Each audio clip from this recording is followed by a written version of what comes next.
Hey guys, it's Katie. I hope you're having a good day today. So in this video, I'm going to be talking with you about catastrophizing. Now, first off, what is it? Catastrophizing is exactly what it sounds like. You can hear that root word catastrophe in there. And catastrophizing is when we look at a situation through dark lenses, meaning we look at what the worst case scenario will probably be, and we convince ourselves that that is the likeliest outcome. Now, why do we do this? You know, if you've done it before, or someone you know has done this, you think, why are you so negative? Why are you being such a downer about every situation? Why assume the worst is going to happen? But it's not always a simple thing to stop doing. Even if we know that it's unhelpful, it's hard when you found yourself in a pattern of being negative, of looking at the worst case scenario. But the reason it often happens, which sometimes we're not always aware of when we're doing it, is a protective mechanism.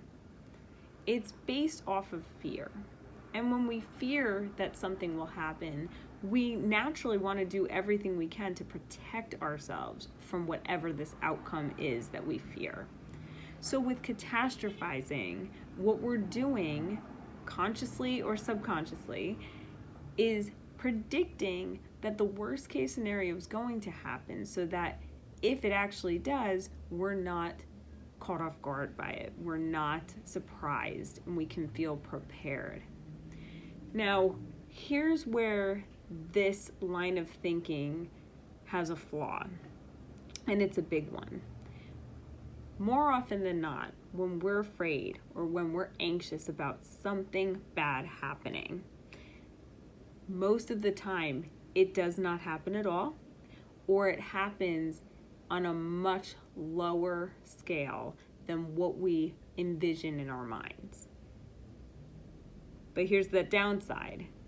The downside is that the anxiety and the catastrophizing that we do leading up to that point brings us emotionally and even having physical reactions as we would if that worst case scenario actually happened.